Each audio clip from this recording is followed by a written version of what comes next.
महाराज जी, मैं मिथिला धाम से आपके प्रवचन यूट्यूब पर सुनती हूँ, बहुत लाभ है। श्वास श्वास में नाम जप कैसे हो महाराज जी, कृपया मार्गदर्शन करें। जिह्वा का अग्रभाग, ऊपर के तालू और दांत के जहां जोड़ है, ऐसे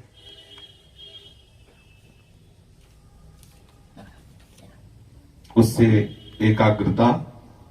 जब जिह्वा का अग्रभाग नीचे के तालू में होगा तो विषय चिंतन होगा, और जब ऊपर यहां ऐसे तो एकाग्रता बनती, और थोड़ा श्वास से उस नाम का धक्का करते हैं, जैसे मानो श्वास से बोलना चाहते हो, ऐसे वायु को थोड़ा सा नाम का स्मरण वायु के साथ, ऐसे धक्के के साथ।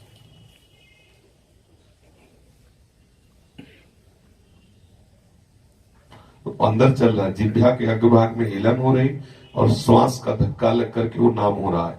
तो 2 नाम, 3 नाम, 4 नाम, ऊपर लेने में, फिर नीचे उतारने में, फिर ऊपर, फिर नीचे। वो जब हम अभ्यास कर लें तो हम सेवा करते हुए भी ये कार्य कर सकते हैं। और धीरे धीरे जब अभ्यास बन जाता है तो ये चिंतन छूट जाता है कि जिह्वा ऊपर है कि नीचे, वो बराबर फिर चलने लगता है। कुछ दिन के लिए एकाग्रता के लिए ये आवश्यक है। आप जब विषय चिंतन हो रहा हो तो आप देखना, आपकी जिह्वा ऊपर के हिस्से से नीचे ऐसे चिपकी हुई है, ऐसे होगी, तो विषय चिंतन चलता होगा।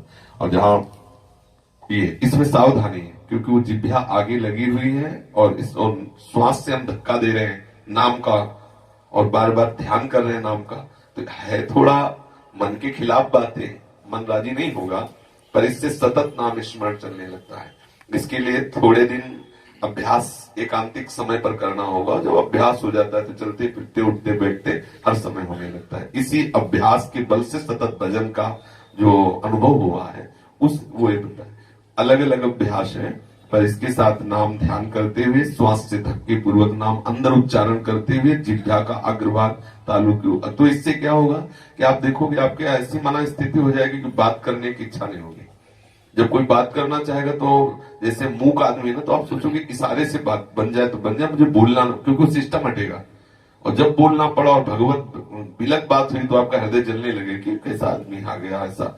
और जब वो अभ्यास हो जाता है तो आनंद की अनुभूति हो जाती है, फिर कोई परेशानी नहीं। इसलिए अभ्यास करना पड़ेगा ऐसा। महाराज जी, आनंद की स्थिति सदैव अनुभव कैसे हो, मार्गदर्शन करें। शरीर का जब तक चिंतन है, जब तक आनंद में विक्षेप होता रहेगा। ये शरीर आनंद विक्षेप का स्वरूप है, और प्रभु के चरणों का सतत चिंतन ही आनंद है।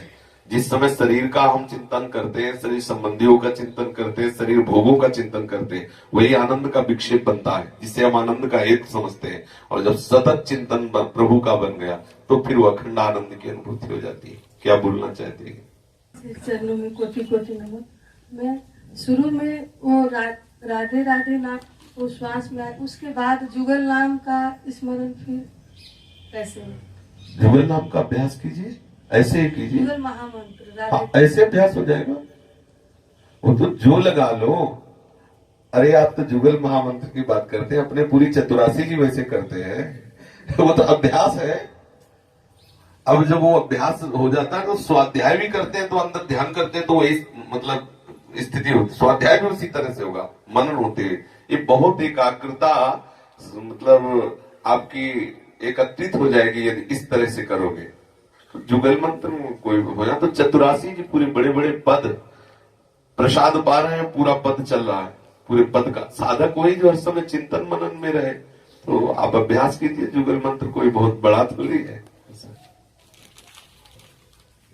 महाराज जी, आप कहते हैं ठाकुर जी की सेवा समय नाम जप या लीला चिंतन, क्या आपके द्वारा प्रसाद स्वरूप प्राप्त सत्संग और एकांतिक वार्ता सुनकर सेवा कर सकते हैं? हाँ, कर सकते हैं, क्योंकि उसमें भी मन लगा है ना, और प्रभु की सेवा हो रही।